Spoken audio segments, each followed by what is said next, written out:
Welcome to USA Global TV and Radio, where our mission is to provide education, entertainment, hope, and inspiration. USA Global TV and Radio connects you with experts and audiences all around the world every single day to help you succeed in business and to live a richer life. Visit us at usaglobaltv.com to learn about career and life-changing training and mentoring programs like the Listening Mentor. Subscribe to our newsletter to stay informed about our special programs and offers. Discover how you can become a guest on one of our shows or a host or producer of a USA Global TV and Radio show of your very own. That's USA Global TV and Radio, where the doctor is always in.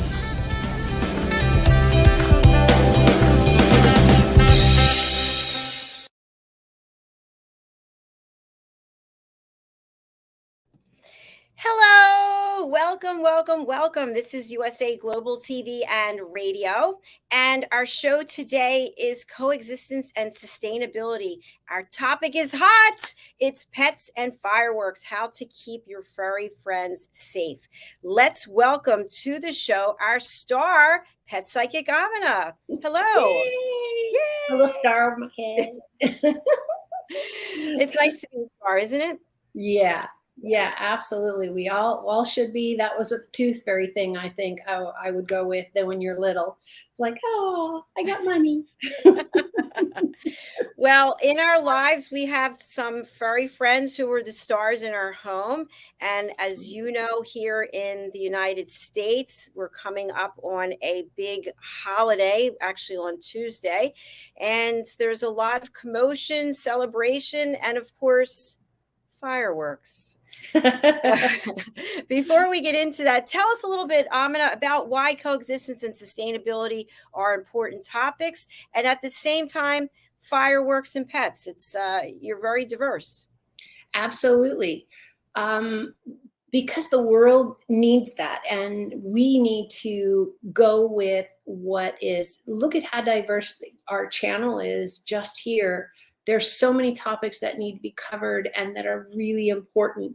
So what I really want everybody to hear is animals aren't as simple as, oh, you have a dog, you take them for a walk. Oh, you have a cat, you kind of ignore them and hope they come sit in your lap.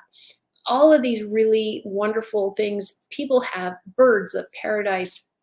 They have macaws, they have parakeets, they have snakes, they have all types of animals are now being kept as pets.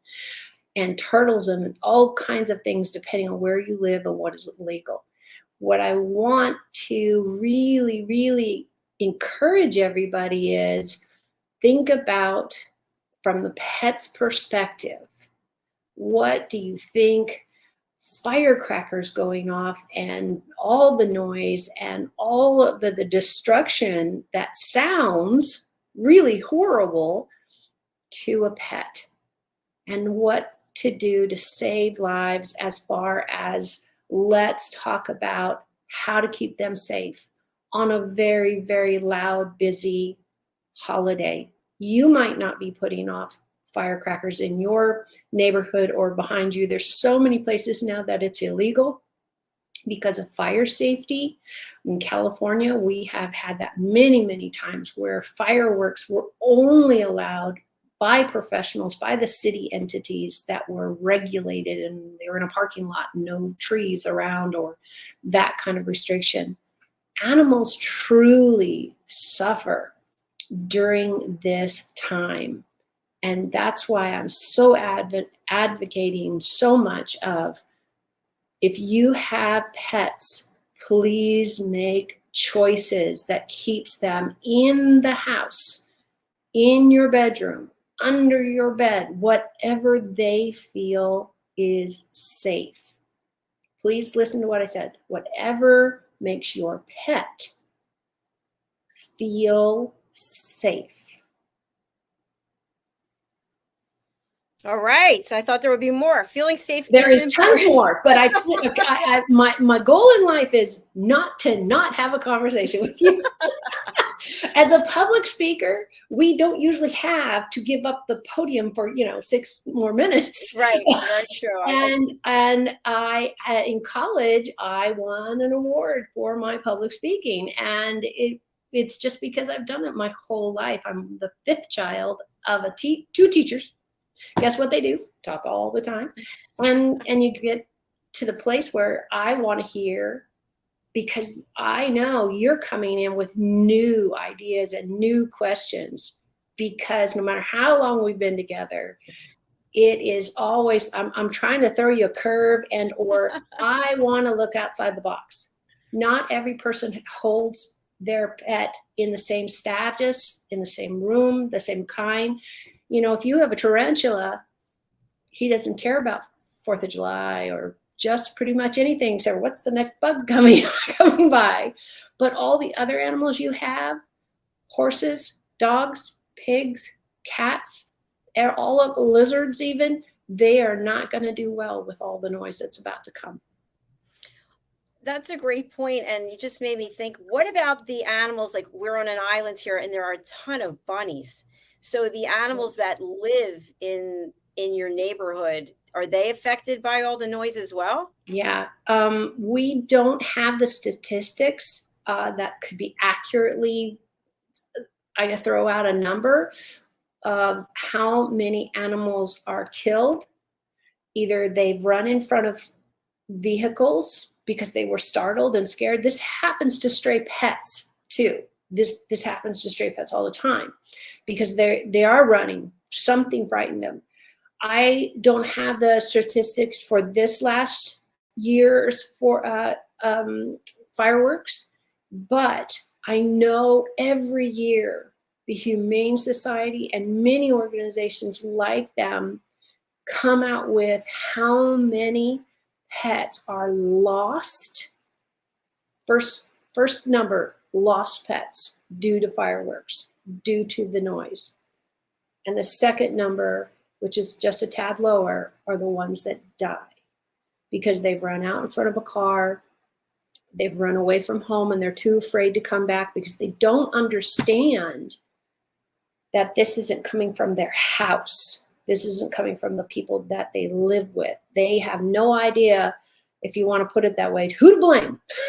Who do I blame that this is, but this is just horrific for their health and well-being. And if you can do anything, enjoy the 4th of July, but pick a different modality. It's antiquated, I think, in us just thinking, oh, there's only fireworks. I think it's great. Go out with the city, someplace where it's regulated. And when a city does it, they're doing it out in a field somewhere. That doesn't mean there's not pets that are within hearing range. This stuff is pretty loud. But can you imagine that would be better than every single house or every third house setting off firecrackers all night long? Very true. I'm very patriotic. I've never been a big fan of fireworks because you read stories about people setting them off. They're losing their limbs, their hands, their fingers. I think about the air pollution from it. And the trash. Yes. Because you're burning all this and then you leave half of it. Because I'm you who's going through the bushes and going, ooh, there's a piece. Ooh, there's a piece. It's like hunting stamps.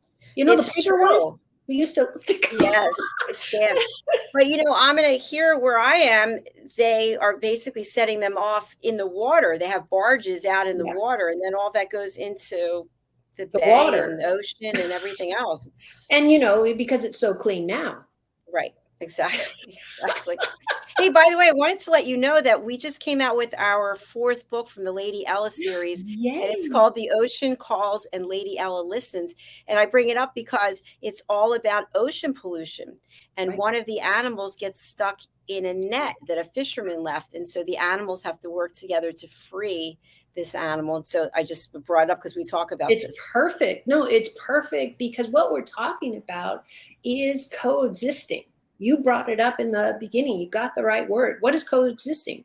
Well, coexisting is not scaring the crap out of your neighbors.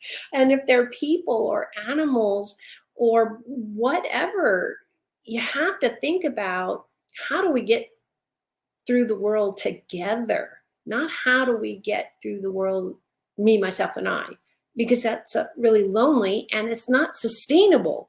You can't possibly make enough food, have enough energy as far as power, electricity, gas, all that kind of stuff, all by yourself, unless you plan to go and live out in the middle of nowhere, like in Australia or in the desert or someplace. But you have to rely on somebody else to have that food, have that energy. If we keep destroying the planet with just, oh, we should always get to set off fireworks. With the technology today, that just seems antiquated. In my mind, it seems antiquated. Why are we still lighting things on fire? And the fire departments are running around like crazy for a week because so many people do it before, and then kids find things that they weren't set off after. It becomes a really life and death, not only for the animals and the insects, but for people.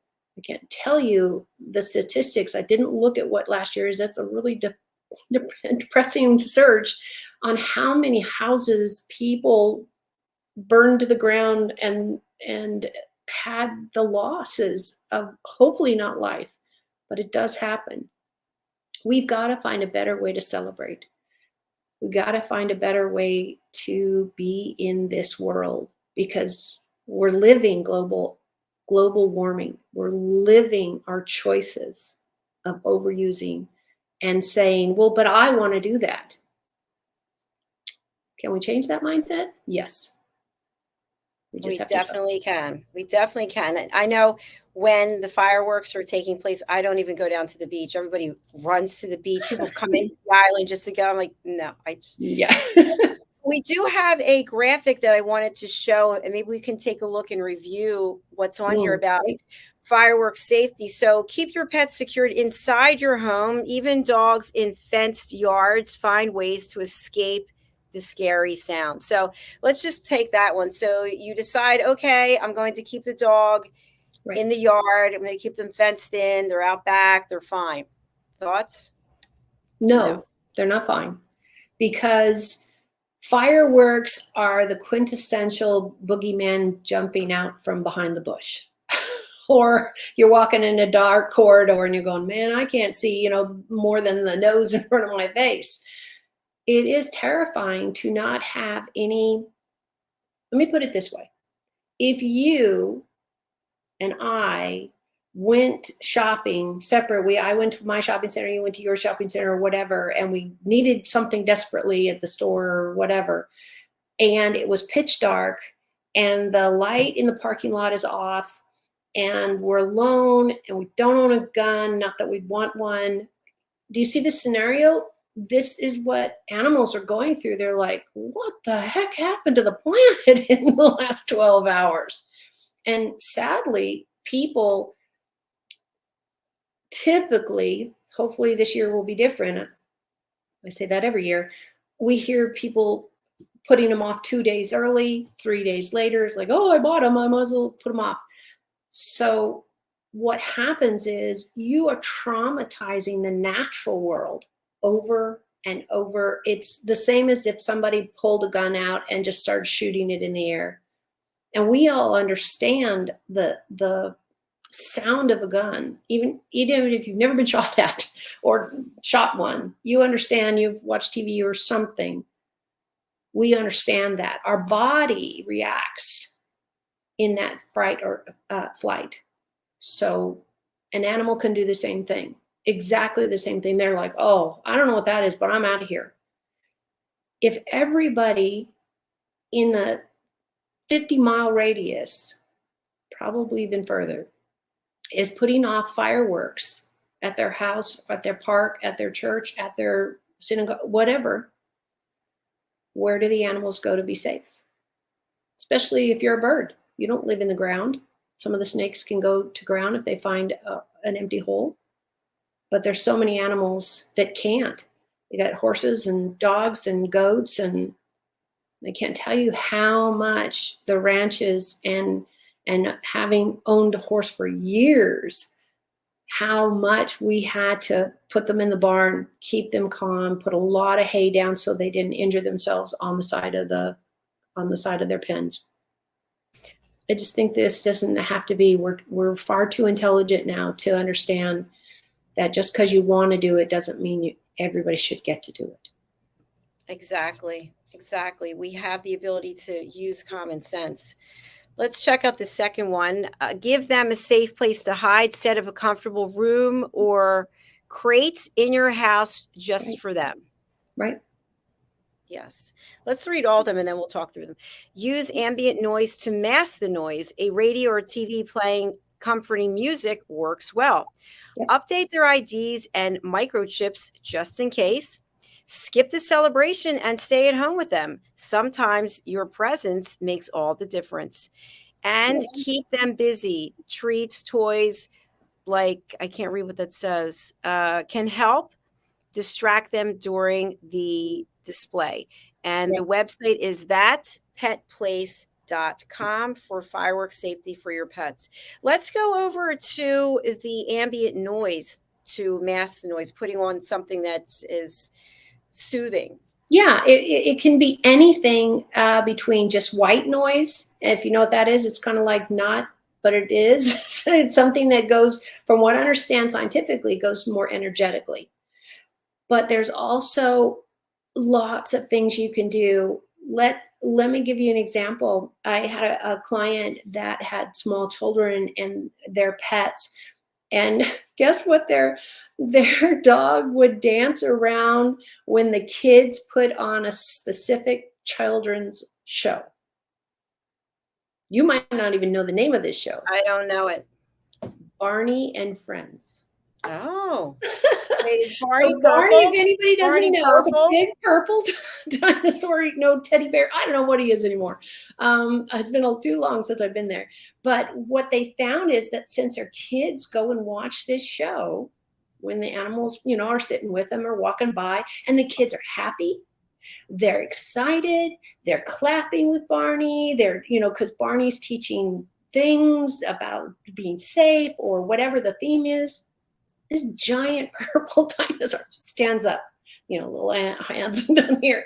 And the animals get all that positive energy. They see the kids laughing and rolling around on the floor with Barney and singing with them.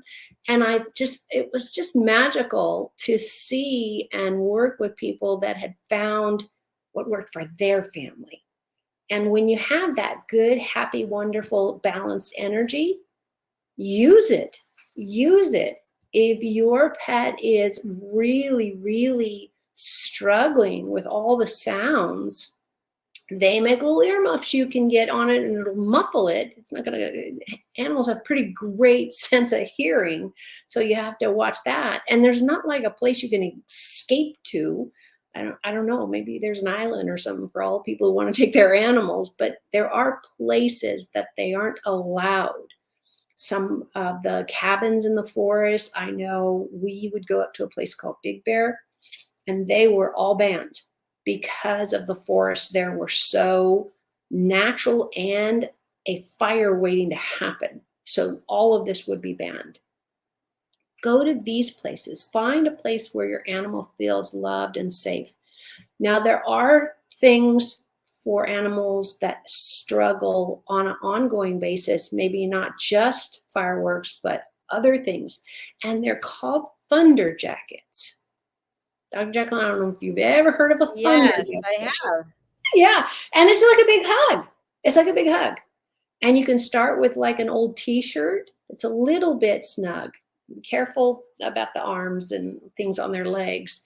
But those kinds of things, because it's hard to hug your cat or dog or animal like for 12 hours while people are sending things off. But that contact, that calm, find a song that is, I don't know, from John Denver to the Carpenters to whatever lullaby. These things bring the energy down from whatever's going on outside, because there's so many times we can't do much of what our neighbors are doing as long as it's not illegal, but you can in your own home.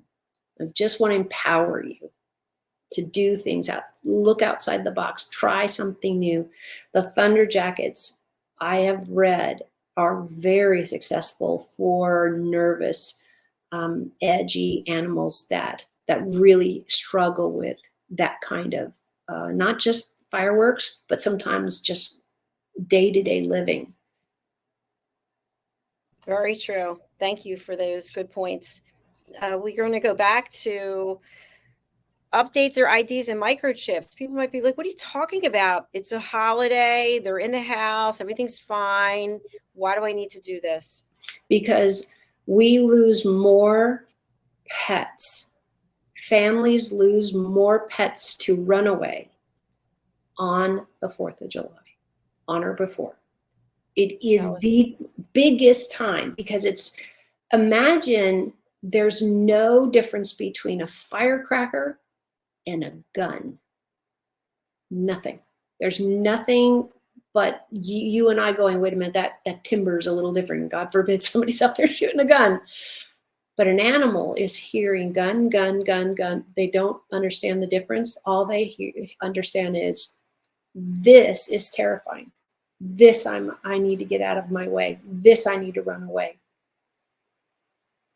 And they will run.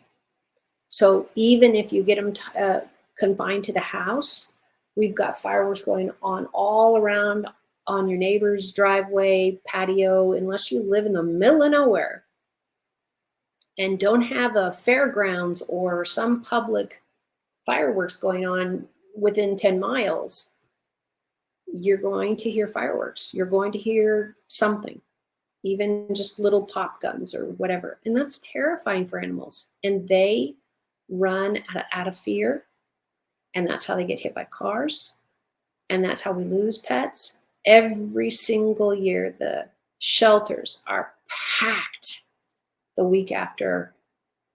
And I want to say it really goes a whole month after the 4th of July for the United States specifically. We did speak about this before, but I think it warrants it again. Tell us about the microchipping process, please. Right. This is such a godsend because collars get lost, tags fall off. And what happens is you will go to your vet. You can go to some pet stores like PetSmart and that type. Some of them, not all of them, also offer this, but all veterinarians offer this now. And there's clinics at shelters a lot of times where you can go for really inexpensive. They're not expensive. I haven't priced them out because they're going to change by location. But we're talking about a teeny, teeny, teeny, teeny, tiny, smaller than your nail on your finger. And they take it, and it's basically the size of a rice is where they're going, just a piece of white rice. And they put it between the shoulder blades and under the skin. Why? Easy access. Usually there's a collar or something maybe, and they fell off. So it's really easy just to scan. And it doesn't necessarily move. It can. It depends on the animal's body. But that will stay, and they'll scan quite a long parts of their body. And what you can put there, your name, your address, the name of the pet, how old they are, the vet's name, hundreds and hundreds of pieces of information, literally, on this little piece of rice, because that's what it looks like. It looks like little transistor of rice. And our technology is so great now that you can put all that information and it's under their skin. And every shelter in the country, if not the world, is going that way. They have this tool. Looks like a little round circle. Usually they're white. And it brings up that information because they have the ability to read it. And it says, this is Bob and Karen's dog, and it lives on a little street, and the dog is 12 years old, and his name is Ruffy. And you go, oh, Ruffy. And the dog was like, oh, they know my name. All great things to get them back to the family immediately after they're found. So many things.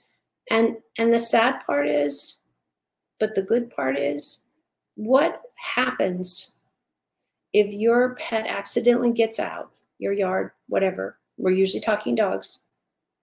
Cats are another run amok thing, but let's say they do and they get hit by a car and they're killed.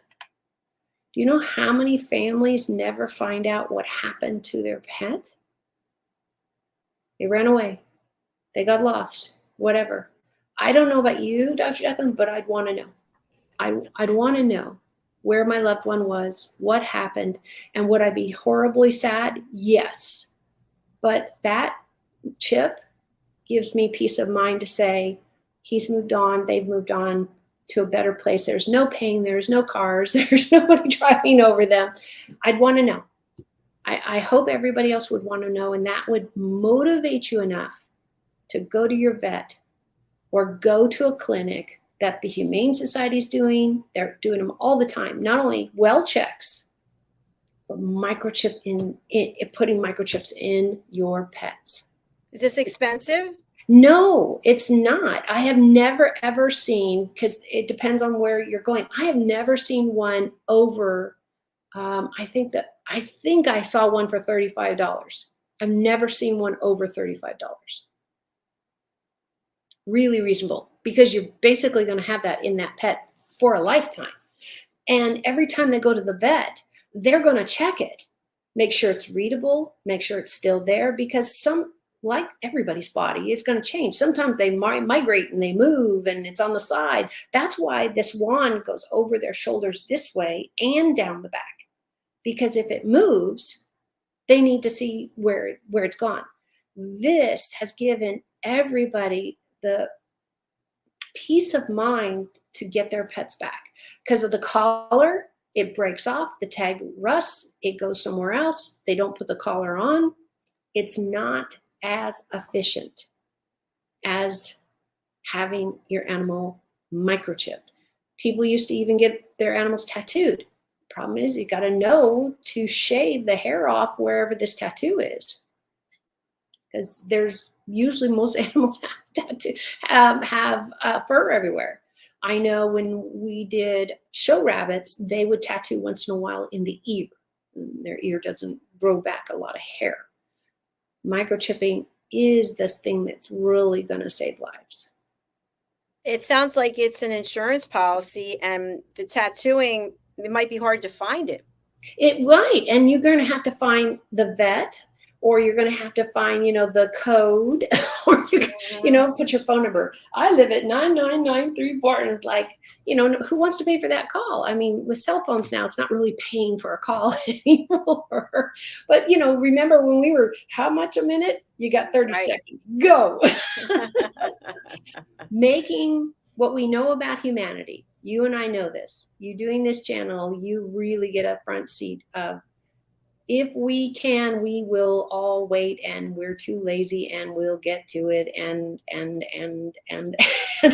so next time you go to your vet, hopefully it's this week if you're not microchipped, if you're not already have your animal with a good tag on it, please go check their shelters. They do free and low cost IDing all the time, and we're coming into summer.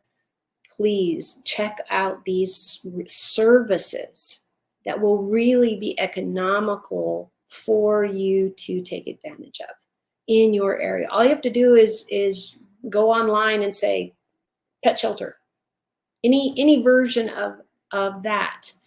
Anybody, you can call a vet, yours or not, and say, I'm looking for this. I want to microchip my animal. Do you do that? Do they have one at the shelter? Where can I go? It's that simple to save your pet's life and get them returned. And I can't tell you how many times I have heard, and it's not as common, I've even seen it go to court. And do you know what I mean by that, Dr. Jacalyn? Seen it. No. An animal is disputed, who owns it? This is another way to prove ownership, because you'll have, most chips have a vet and the owner on it, and it can, and it'll have dates. It'll have a vaccine record, possibly. There's just a plethora of stuff you can put behind that information on the chip. Can you imagine if somebody wanted your dog and decided, oh, I'm going to take that? How many thieves could walk around thinking, oh, I better get the chip out, or I better get it changed? There's a lot of paperwork and a lot of proof you have to do to change a name on these pieces of rice, on these microchips. So it could save you a lot of grief on getting your pet back, even if they're lost or stolen. It's very true. I have a quick story, which I think I've shared before, but I was out for a run. This is when I was in Florida, and I came across a dog that was just wandering around. And there were so many different developments. I didn't know where it came from. And the dog, I think that on the tag, it said something about the chip or something. I forget how I knew it. So I ended up calling. I think I called the police. I forget who I called, but they referred me to a number, and then they found the owner. Great. And called the owner, and then the owner came and got the dog, and they were so happy. The dog had they thought the dog was in the house, and the dog had wandered out of the house, and had it not had that chip, who knows? Yeah. And everybody is thrilled, and it reinforces something literally the size of a piece of rice, maybe long grain, but still rice. And there you have your partner back. There you have your buddy. There have been cases of people stealing animals, trying to get the chip redone. And you got to get the old one out. And yeah, it's a whole, because these little pieces of rice that are on these microchips, they can travel. The body is not that boring that the muscle just holds it in one place. It can move. So I have actually read case studies of people who are going to court to prove this is their animal. And they have the paperwork that comes with the chip, with the ID, when they did it, how they did it, the vet they used. Let's say you moved away from that area and somebody stole their animal. It is trackable. It can save lives, not only your animal getting back to you because they got lost, or they chased a squirrel and got hit by a car and nobody knew who they were. Collars, they have found, don't do enough. They break off, they get cut off. If you've got a really fancy breed or really special animal in your life, why wouldn't you do this? Just the example you just gave. You can get it back when you don't even know they left. Right. You know what I want to suggest also is when you're contemplating getting a pet, go ahead and put down how much it's going to cost and just include the microchip right in there. Come up with your numbers, make sure you can afford it. We know how many times we hear people can't afford to keep their pets and then they just leave them. They leave them somewhere to fend for themselves. So this is a living being, and we need to be responsible. And I think microchipping, based on everything that you've shared, it makes a lot of sense. And most shelters, I know 20 years ago when my kids were young and we were doing, getting pets here and there, we would always go to the shelter. And we were told that specifically the dogs, they hadn't really gotten to the cats really big, 20, 30 years ago. But everybody is now doing it because cats run even further than dogs someday and you don't know where they are. But these will be held up in court. The date, time, all the information, because the companies that put out these chips, these little pieces of rice and their information and keep all the backup of it, they are going to have the information about the person who took out the account, about when they paid for it, when they did this, when they did, they're going to have everything. And animals, I don't care if it's purebred or whatever, if you've decided to adopt and have one in your life, make sure they have a driver's license. This is our chip, because then you can prove this is your pet and that you have a history.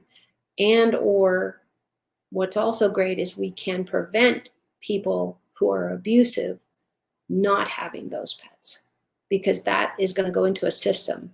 And I don't know if they what they check. I'm not on that side of the business, but there's a lot of really great things coming out with microchipping, and why I wanted to spend a whole show just talking about, please, please, please save a life.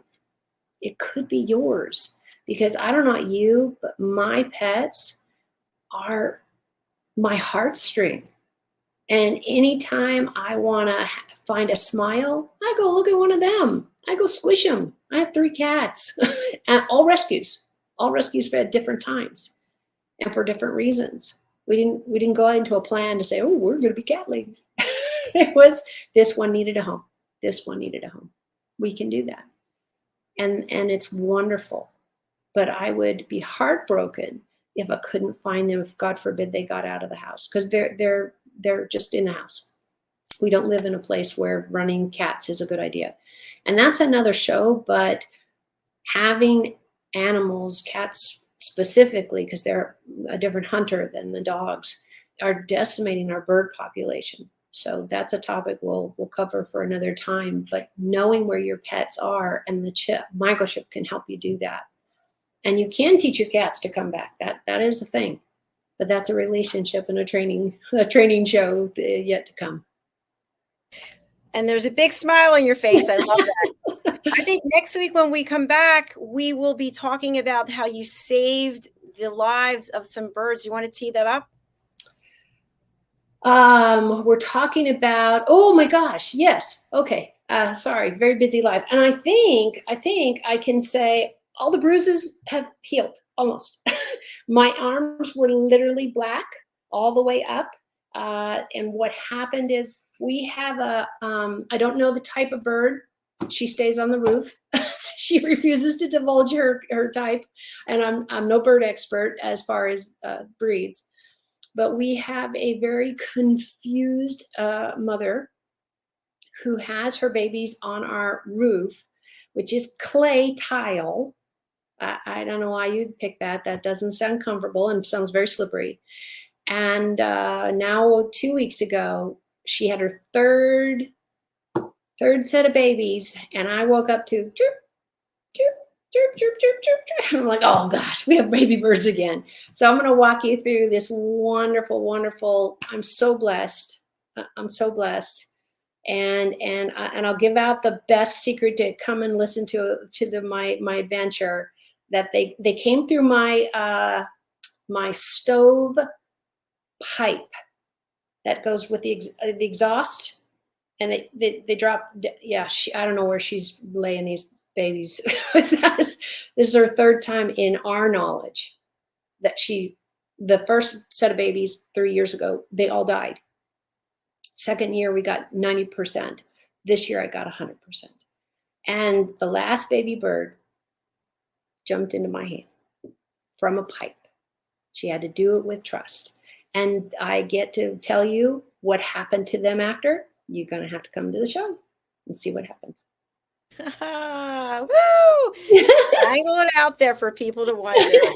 We have some pictures we'll be showing also for next week. And AMINAH, we also have this flyer. Yay. Tell us about this, and also about your website.